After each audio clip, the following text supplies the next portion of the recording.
Hi, everyone.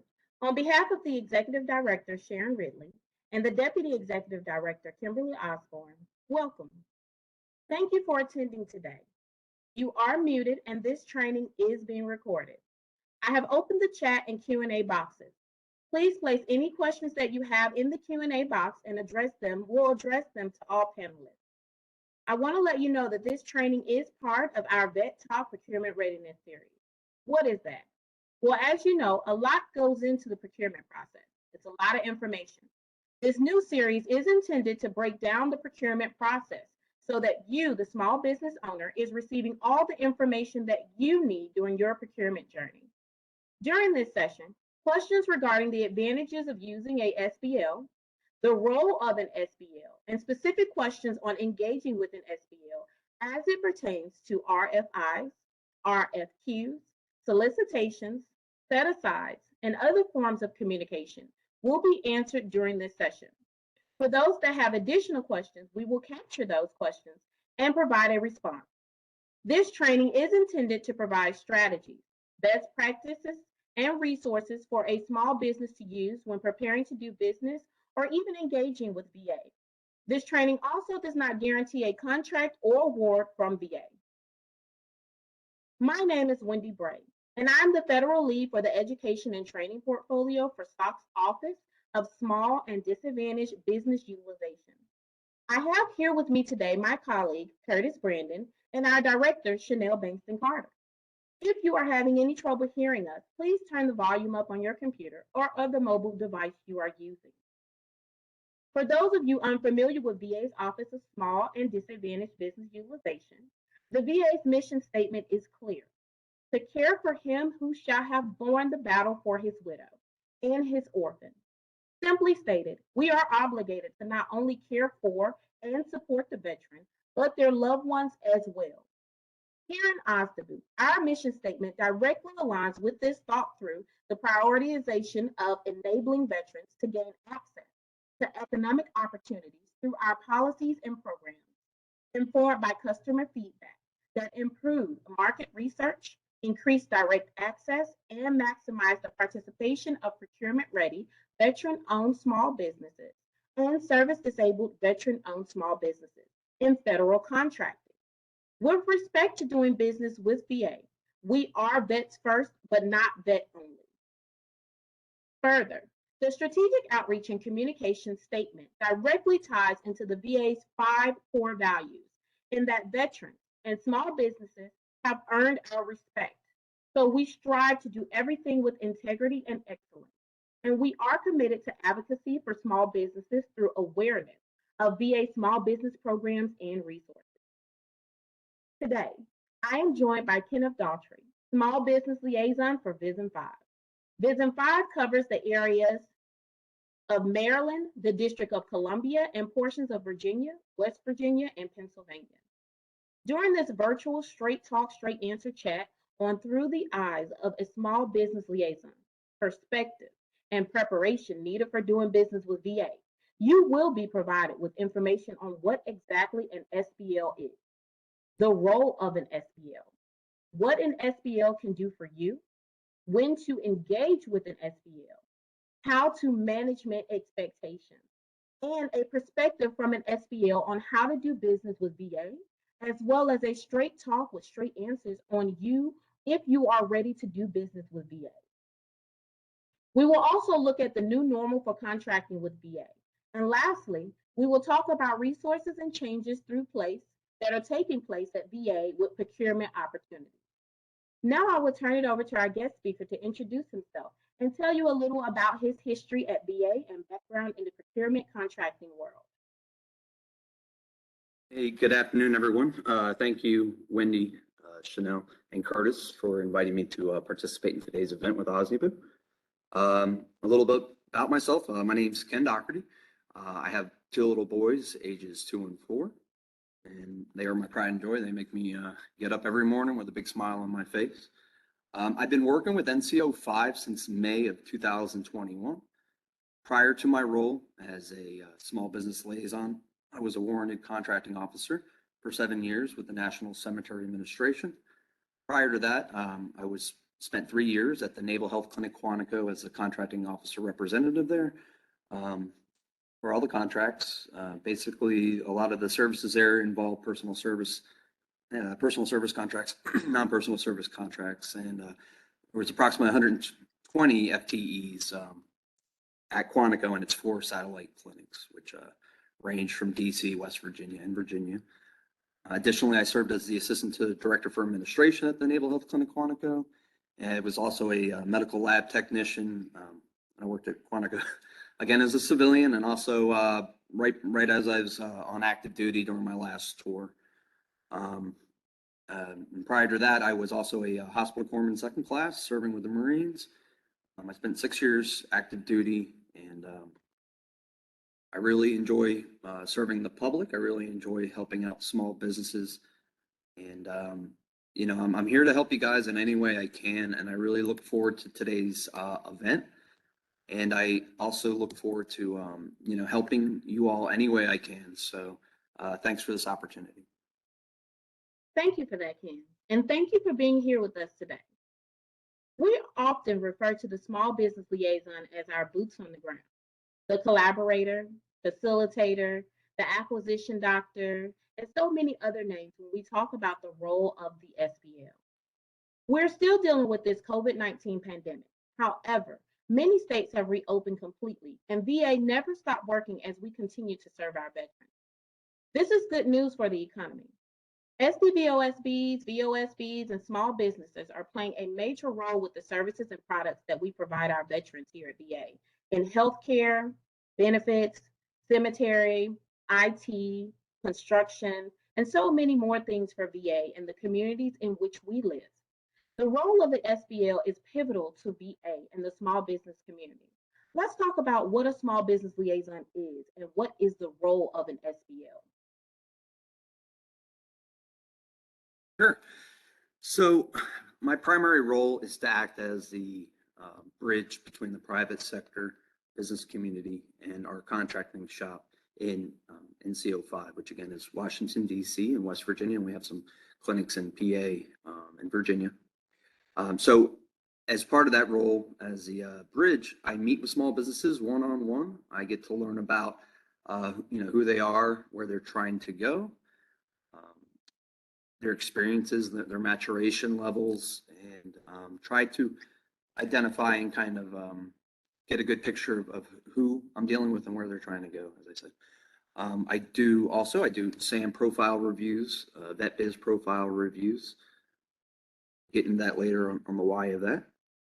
I help identify contracting opportunities for small businesses that meet with me, and I would have to become aware of you first. So I would encourage you to reach out to me so I know you're out there and that you're looking for certain opportunities. I answer questions and concerns that are brought to me via email, phone call, or during a one-on-one meeting. So if you have a question for me, please feel free to reach out. I can help develop strategic approaches if you're looking at a particular acquisition.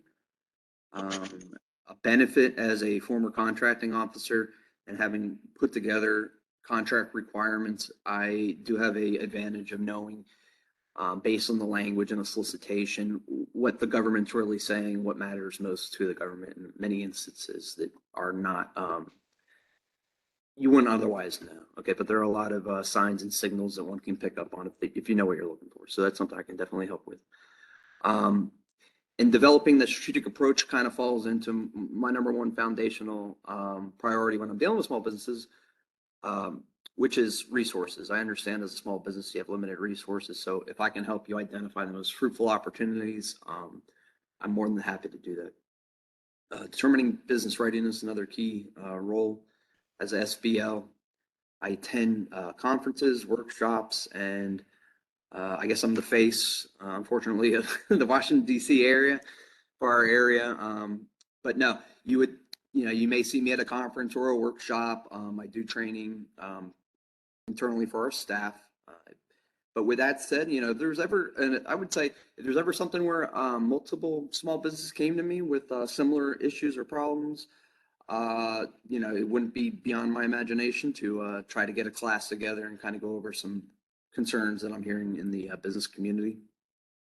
Also provide I maintain and provide a dynamic directory for all of our contracting officers and contracting specialists in my NCO. I also have a database for our program offices during their market research efforts, and so that's another function. I kind of serve both the internal customers, being the acquisition shop and the program offices, and also the small business community. And I can keep going, I'm sure, but it's really, simply put, there's really not much I can't do. So really, if someone was to reach out to me, I can give you either the answer or I can research the answer. I'm pretty good at researching things. So. Thank you. This is good information to know. I know SBLs wear more than one hat at VA, so I'm interested in you discussing two very important things. When should a small business engage with an SBL? That's number one. And number two, on what things should they contact you about? Great question. So I would encourage small businesses to reach out to me.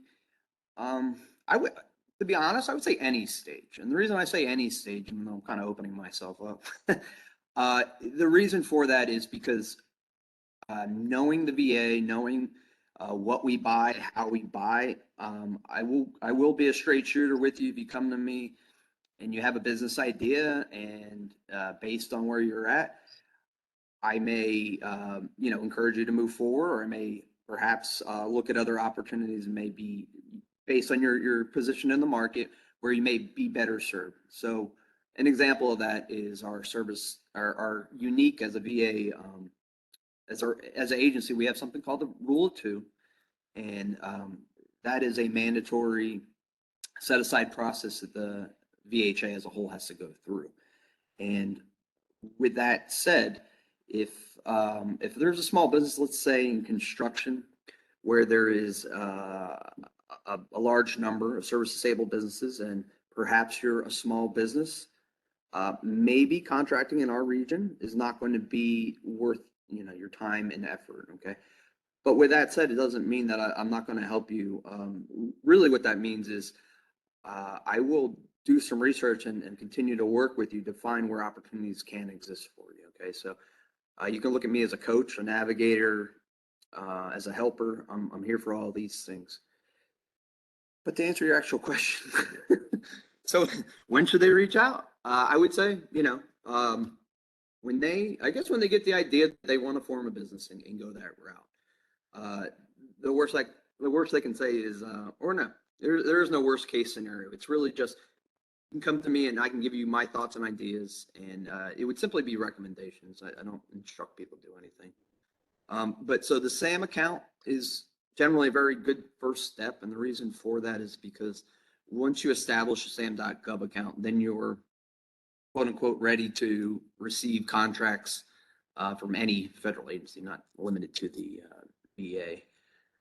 So if you have your SAM account established, the second thing we encourage, and this is not just me, this is VHA wide, we have a procurement readiness screening assessment tool, which we give to new businesses, and one could use it as an internal checklist for your business to ensure that you have everything you would need to engage with the VA or other government agencies. And but the true purpose of it is to provide to a small business for their completion, for submission back to me or another small business liaison, so we can review it and tell you if it appears to us if you're ready to do business with the VA or not. And also many various, many considerations that may not be readily apparent to somebody that is new to engaging in business with the federal government. There's many elements and layers that need to be addressed to fully understand and comprehend and appreciate I would say the environment you're about to enter into, especially those that have a lot of time in the commercial market.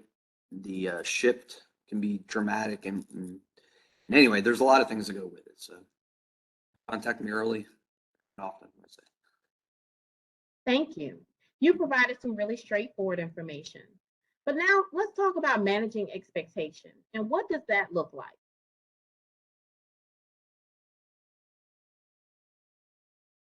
So the managing expectations, Super important.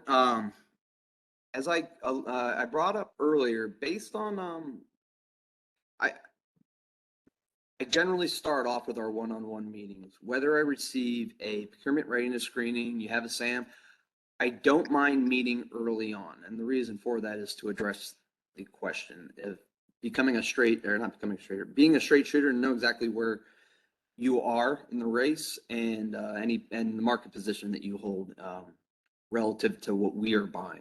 Okay. Um, some companies come to us with a product, but there's no demand, or they come to us with a product which we, by federal regulations or otherwise, we already have a defined way of purchasing something. So in those instances, it becomes more of a political issue on how how the buying process would change more so than how can we enter into the buying process if it's just not aligned. So.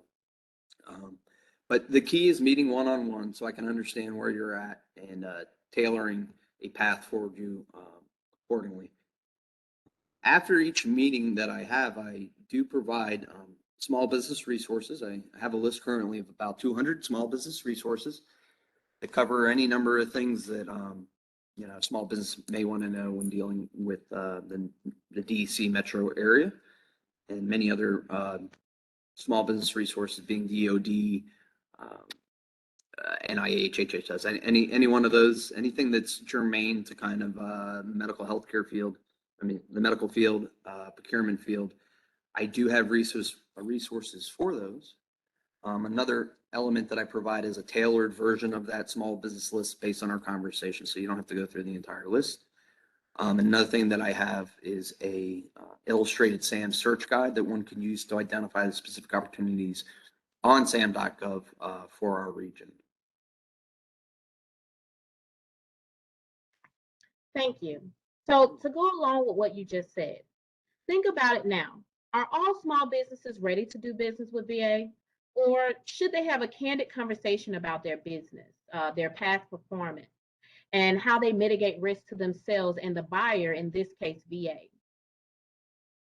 So not all businesses are ready to begin business with the VA. For those considering starting a business, they should first contact and engage their local procurement technical assistance center, and those centers are located nationwide. And of course, we have lists for depending on where you're at in the country, where the local one is to you. And what the Procurement Technical Acquisition Center does is ensure that you're ready to do business with the government at the most basic of basic levels. Okay. And the reason that's the first stop is because they handle the foundational issues with establishing a business. And once you engage and go through with the PTAC process, after which you'll be ready, you'll be closer to showtime, let's say. You'll be ready for showtime, but may not be ready for showtime with the VA. Okay, so step one would be the PTAC, and step two would be to reach out to the small business liaisons. As I previously said, I don't want to appear to be contradicting myself. You can reach out to me before you contact the PTAC or whomever, just to kind of get a sense of what you're trying to pursue. So I would just like to say that when I meet with each company, I am a very straightforward person. That's always to my benefit, but nevertheless, I want to give you the truth. I don't want to mislead you or get your hopes up if it's not realistic. Okay, nobody benefits from that. So based on your business's market position, maturity, goals, and resources, I'll provide my opinion recommendations on a path forward, maximizing your existing resources towards the most fruitful opportunities. An example of this is if I meet with a small business and they see 4 opportunities on sam.gov, yet they come to me and say, hey, we don't have the time, effort, or anything else to pursue all 4 of these. Is there anything you could do where we could review these together and you can maybe tell us which ones appear to be the most fruitful for us? So in this instance, I would look at the solicitation's evaluation criteria, kind of explain what the government's asking for and their priorities, and then go from there based on your company's unique position. Thank you. You're welcome. If the small businesses wanted to contact you via LinkedIn, do you have LinkedIn information you'd be willing to share with them? Your contact information? I have no presence on the internet. Sorry. Okay, thank you. If a small business is having problems with the CO, excuse me, who do they contact? Great question. You can reach out to me. If you're having a problem with a contracting officer, you can reach out to me, and I can investigate whatever the concern or issue that you would raise. Now, based on what you bring to me, I may not be able to help you, but I will be able to give you the next steps. And in any case, even when I cannot help you, I do touch base with the CO and would make them aware of whatever's going on. And of course, my reaction is going to be based on exactly what's presented to me. So seeing as that there's too many things to kind of go over, you can reach out to me. That is one of my functions. So if you have an issue, just let me know. Biggest thing I'm going to ask for, the first thing I'm going to ask for is if you can provide me a solicitation number or contract number.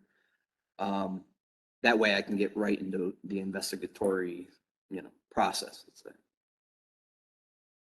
Great answers from you and great questions from the audience. Ken, we talked about what an SBL is, what he or she does, when businesses should engage with an SBL, and managing those expectations. So now I want to know from you, as an SBL that engages with SDVOSBs on a daily basis, on every aspect of procurement, from your perspective, how and what should a VOSB or small business prepare or position themselves to do when they're doing business with VA? The first thing I would do, I'm sorry, can you clarify your question? Are you saying if they're already ready to do business or? Yes. Yeah, so if they're ready to do business, I would first start off by either asking me or retrieving a list from the OSDBU website of all the small business liaisons for the VA.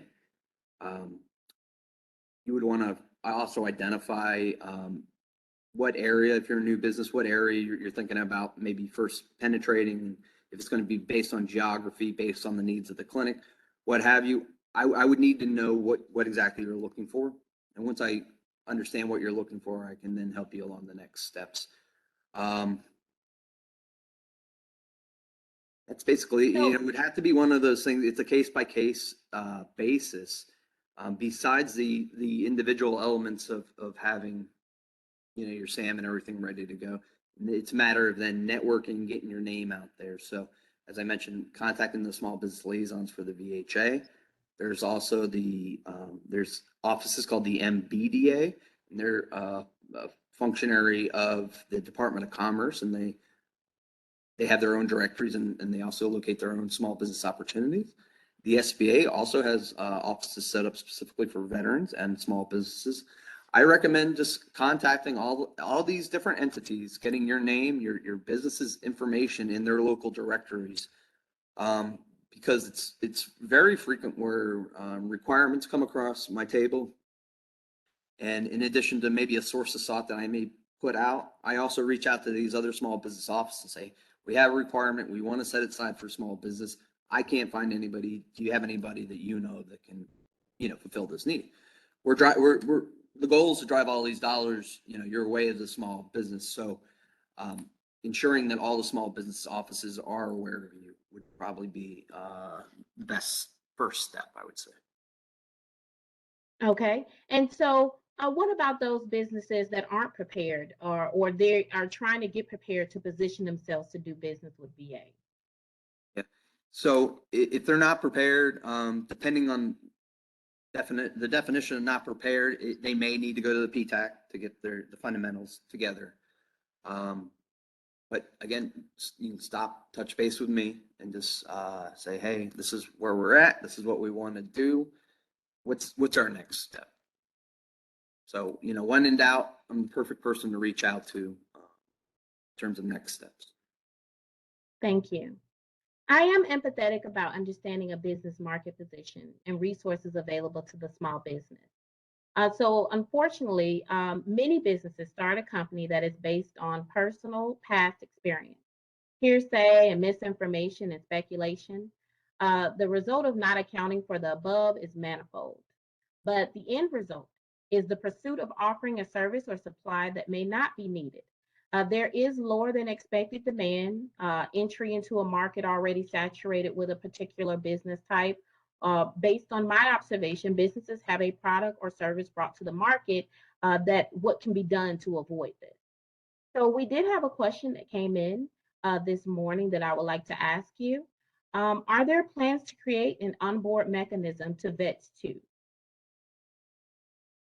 There is a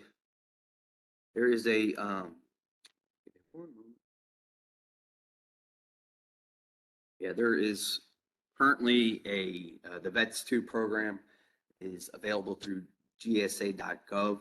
If you are interested in getting on that contract, you would have to contract the GSA's contracting officer.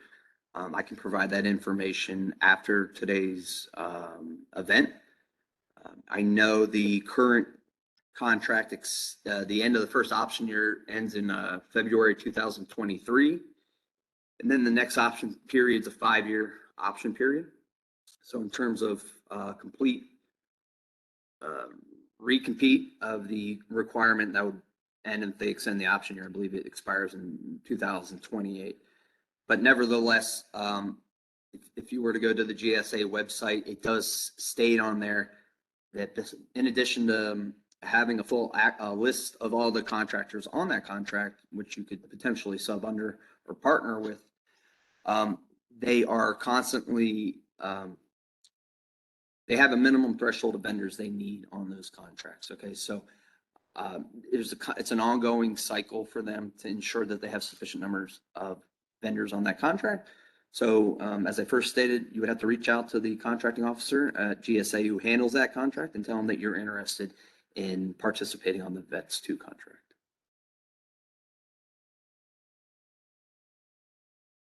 Thank you. Curtis, do we have any pending questions? Yeah, we have a few pending questions. Thank you, Wendy and Ken. One is, what's the best way to reach out to you, Ken? I know you said that they can reach you. Is it best to reach out to you via email or by phone number? What's the best contact way to reach you? Yeah, definitely. I'm putting it in the box right now. There's my email address. It's my preferred way if you were to reach out to me. And more than anything, it's just because I like to have a clear understanding what is needed and what's being asked for. And two, I also like a paper trail and stuff like that too, of course. So, I would recommend email and just send me whatever questions you have. If you send me an email and you already have the intention of setting up a one-on-one meeting, the main thing I ask for is if you need to send me 2 or 3 dates, each with maybe 2 times, preferably in the morning, and we can get a appointment scheduled. Okay, and all the appointments are half an hour unless additional time is needed for whatever reason. And to kind of to go back a few steps on other things that I am able to provide. If you want to know how to search GSA website, I can help you with that. USA Spending, where all our government dollars are going, and can help you navigate that. SAM website can help you navigate that. There's a lot of websites I have a lot of experience with. I can help navigate. Just came to mind too. If you have CPARS contracts that you need to get your ratings in there, I can help with that. I can also tell you about ways to get a past performance record started, even when it's not warranted. I can go into more details with that, and that's going to be based on dollar values and such. So. Thank you, Ken. Awesome. Here's another question. Oh, I'm sorry, Curtis. Go ahead. I was just going to ask, and they got another question coming. Okay. And one was, I've gone through a couple of steps, including a couple of boot camps to business, and I still feel like I'm spinning my wheels. He's like, I can't get through to my CEO. They won't return my calls. Do you know why? You have any advice?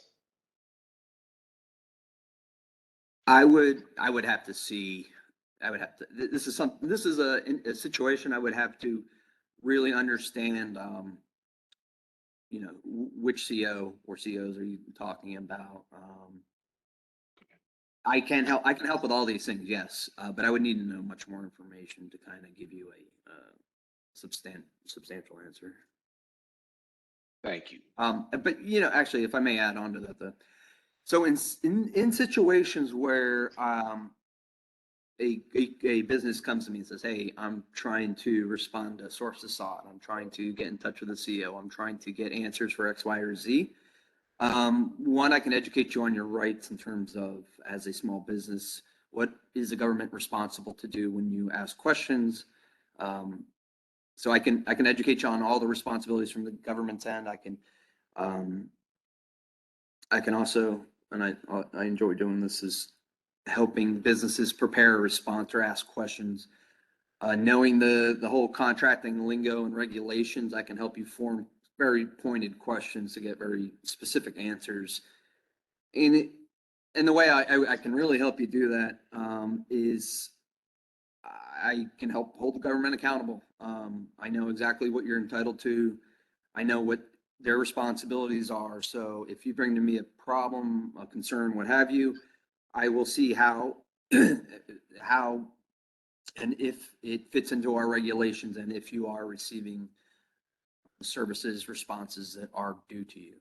Okay, because we work for you. We want to help you, and I'm here to make sure that happens. Okay. Thank you. So here's another question. If I respond to an RFI and or solicitation and I never hear back from the point of contact, can you help me with this? Yes, I can. As I said before, if you were to say, "Hey, what's going on with this?" All I really need is a solicitation number. And if you said, "Hey, I sent a response to this on this date. Can you let me know what's going on with it?" All I'll do simply is reach out to the CEO and say, "Hey, did you ever follow up? Did you get this package? Do you mind contacting the vendor, what have you?" But yes, you can contact me and I will get everything straightened out for you.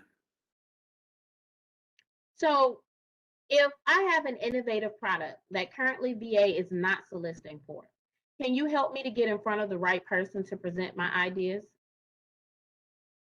Great question.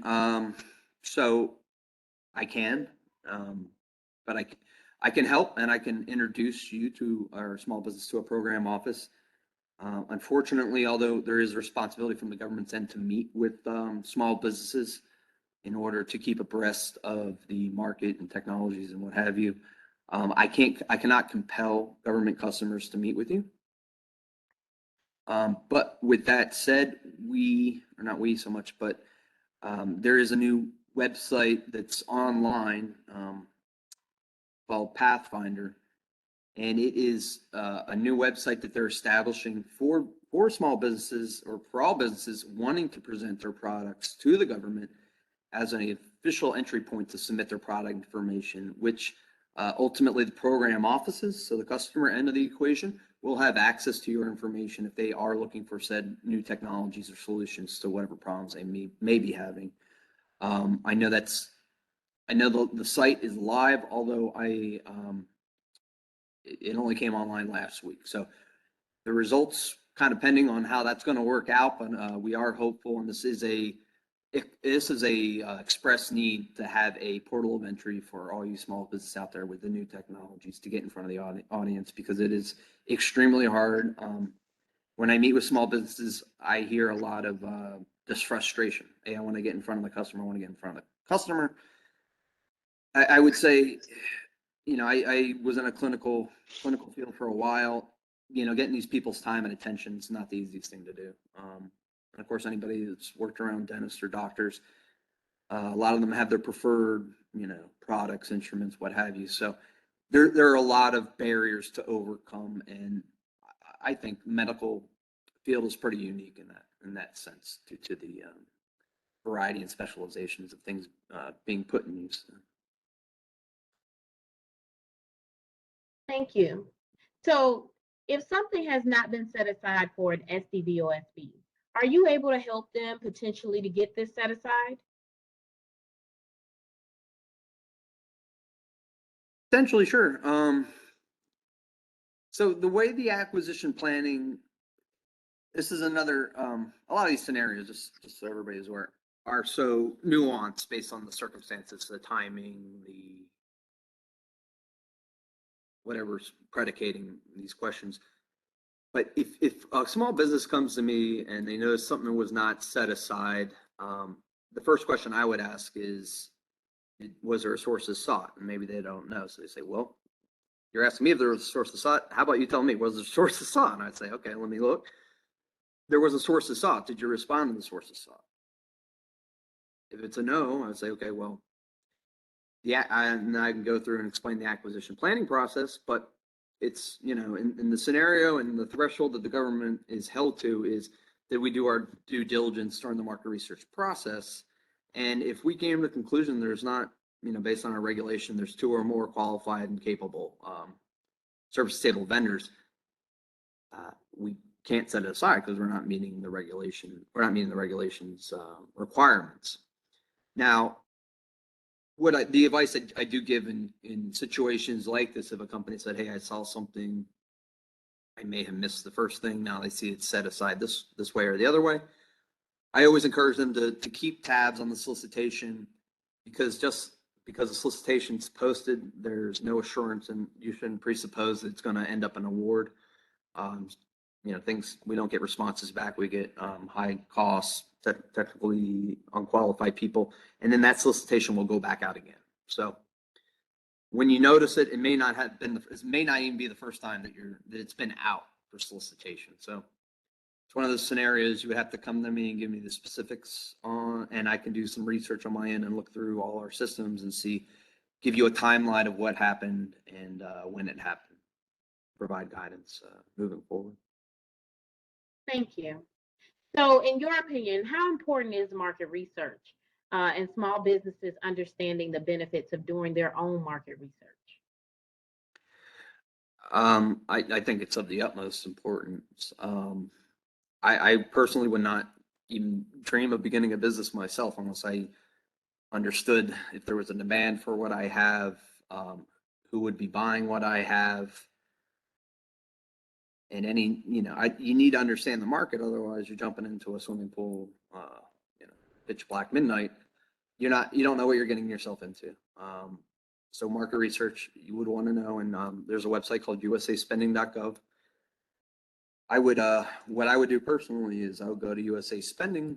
I would look for same or similar services that I provide, and then see, okay, what government agencies are buying my products or products like mine. What geographical region is buying it, who are the top awardees for these services. And to me, USA Spending is the go-to tool to slice and dice the government market to see who's buying what and where and when and who's getting it. I mean, it's a great database. It is something that I can teach you how to navigate. I'm a big believer in empowering the companies that I meet with to give you the skills needed to do what you need to do to get business with us. And again, if there's not an opportunity, I'll let you know there's not an opportunity. If you're an 8A, or no, let me back that up. If you're a woman-owned small business, if you were to read our regulations, the four set aside priorities are service disabled, then veteran-owned, then 8A HEP zone. And then the 4th tier small businesses are all others.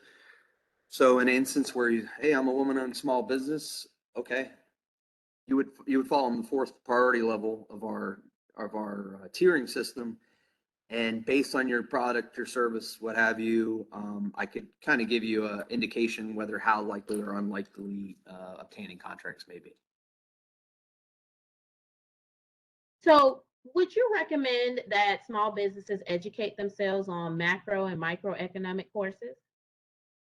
Yeah, absolutely. And this goes to the marketing. A lot of businesses I meet with, I don't know, of course, but I can kind of tell based on the conversation that, there's no real fundamental understanding of either micro or macroeconomics. And, the business community lives and dies on the economic, situation of a country or what have you. And without that kind of fundamental understanding of supply, demand, scarcity, logistics, regionalized phenomena, it seems like it's a real, you must be going on your gut, you know, and I'm a big intuition guy, but intuition is not really made for business. You gotta kind of have to make a lot of data-driven decisions. I mean, this is measure twice, cut once. I'd be measuring 3 or 4 times before I took my first step, I think, in initiating a business. So, are there any recommendations you would provide to small businesses, or you can provide to small businesses that are looking at, growing their business to enterprise wide? So, therefore, they may need to work with more than one small business liaison. Yeah, that's a fantastic question. Yeah, so based on your product or service, the VA, much like DoD agencies, we have our contracting offices at the local level. And then for certain procurements that typically are agency-wide, like IT services or large personal service contracts, those are at higher echelon command. So based on your product or service, we have other small business liaisons at these higher echelon contracting commands, which, you know, based on our discussion, I would either direct you or redirect you to those other commands that would and are awarding those enterprise-wide contracts. So that's a fantastic question, and we do have specialized ones for specific product lines or service lines. Does VA utilize the SBIR or STTR programs? I do have a resource for that I can send out. Beyond that, I don't really have a lot of information, you know, off the top of my head regarding that program. But I do have resources for that program. I'd be happy to provide. Thank you. So, the new normal really should include how small businesses need to look closely at their business for change, diversity, improvements, ensuring that the business is meeting the needs of the buyer, as well as allowing them the opportunity to grow and pivot. I would like to close with you providing our veteran business community with how they can use SBLs and or your specific program to compete, grow, engage, and make business changing decisions in what could be our new normal for business owners. Yeah. What I would recommend is contacting me or, you know, the SBL in the region you want to work with. It kind of, from my vantage point, since I've been on, you know, one side of the fence and now I'm kind of more in the middle, looking at both sides simultaneously, I really kind of come off with the impression that a lot of small businesses are kind of like a cork floating in the ocean, and they're not tethered to anything. And it's kind of almost like a laissez-faire, you know, either things are going to work out or they're not. I have ideas, but I don't know how to implement them. I've had success over here. I've not had any success over here. This is where I come in and kind of let you know where, based on my observations and experience, where you may or may not be going right or wrong. I can kind of tie you and anchor you down and give you a path instead of just, you know, being left to the whim of the wind. Yeah, so the environment, like you're saying, is very dynamic. Today's advice may not be tomorrow's. We have regulations coming out all the time. Like I mentioned with that, the prioritization of the service disabled, veteran-owned 8A, and then to the small business tier, other small business tiers, that's relatively new development. So where maybe you didn't feel like you had a strong market position 2 months ago, it may have strengthened, okay, due to a regulatory change, okay? So, you know, check in frequently, either with me or somebody else.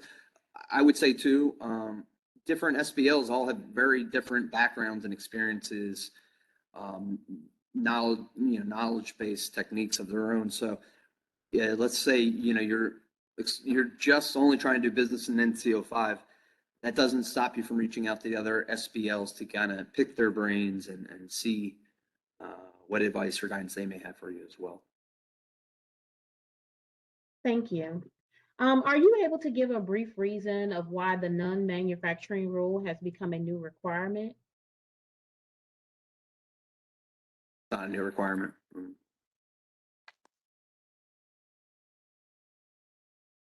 Okay, and then for those individuals that are not located in your VISN, is it okay for them to contact you? or do you advise for them to contact their local SBL first? You know, one should contact their local one, but I don't mind if you reach out to me. The one of the limitations I will have, though, if you contact me and I'm not in your region, is I have no relationships with any of the COs or contract specialists or even their program offices. So if you were to come to me and say, hey, I want to talk to or get in touch with the ENT team in Sacramento, I would probably redirect you to the small business liaison there because I don't know who that person is. I just don't know, so I don't know how much I could help you with that. When it comes to a solicitation, if it is a source of sought or a request for information, yeah, feel free to reach out to me, come to me, and I will give you feedback. If it is a solicitation that is posted, I would then direct you specifically to the contract specialist working on that requirement because I'm not, I can't answer questions to active solicitations. Otherwise, it could be viewed as a conflict of interest in me basically interfering and giving advantages. So I would say, yeah, you can come to me. That's fine. If you have questions about solicitation language, such as it says that they're doing a FAR Part 15 requirement, which is negotiations. I notice they say past performance, price, followed by technical evaluation, are is most important to us. Those things in broad terms, I can discuss with you. But that's the limitation on any type of solicitation type feedback I could provide. But So as a new, oh, I'm sorry, Ken. No, I was just gonna say, besides that, the normal resources, the normal one-on-one meetings. Yeah, if I'm not in your area, it doesn't really matter to me. I'm here to help and serve you guys. So. Thank you. So as a new business wanting to do business with VA, would you recommend taking a look at Simplify Acquisition? I don't. So I hear questions similar to this, but usually the way they phrase it, I don't want to put words in anybody's mouth here, but I hear a lot of people wanting, they try to pursue micro purchases in order to establish a track record with the government, which, based on the dollar threshold, that may not even be in the cards basically for your business, the pricing.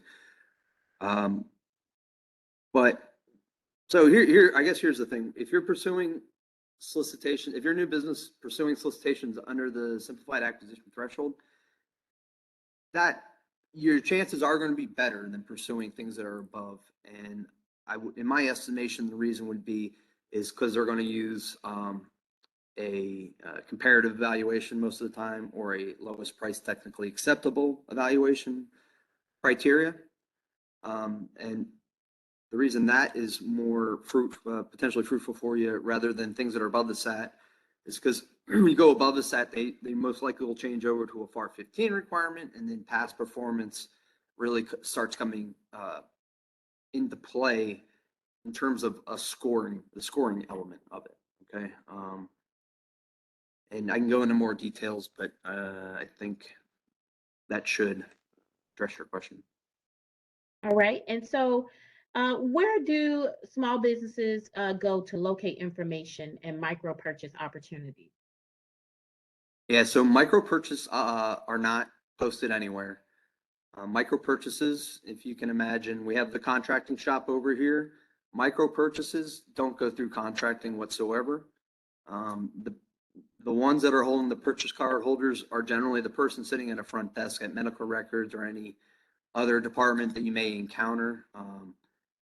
And basically, based on the dollar threshold, they may have a list of vendors that they're either accustomed to dealing with or they're just known entities.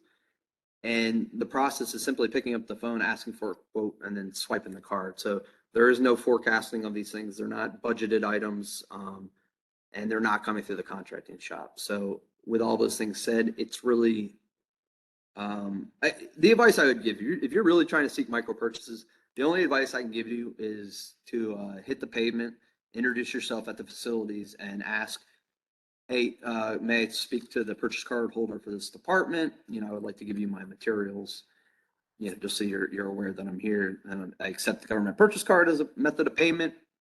If you need anything, please feel free to reach out to me. that, my estimation, is the only way to capture these things because they don't come up on anywhere else on anybody's radar. Thank you. Well, that is all the time we have for today. Thank you all for watching. I'd also like to thank you, Ken, for joining us today and for your dedication to our veteran and small business community. I also want to thank all SBLs for everything they are doing to help small businesses, and to VA OSDBU for always being an advocate and working to secure economic opportunities for our VOSB community. Um, I'm sorry, Ken, we have one more question. Sure. I know that it's frustrating, but why I'm asking, where do I go to find these opportunities? Being a new business, it's hard to know where to go. Okay, so that was a statement. Okay, Okay. yeah, sure. So with that said, so if, I don't necessarily, I don't know necessarily why you want to pursue the micro purchases, but what I would recommend is if you don't have the resources to, make your way through every facility and introduce yourself, I would stick to waiting for opportunities to come on sam.gov.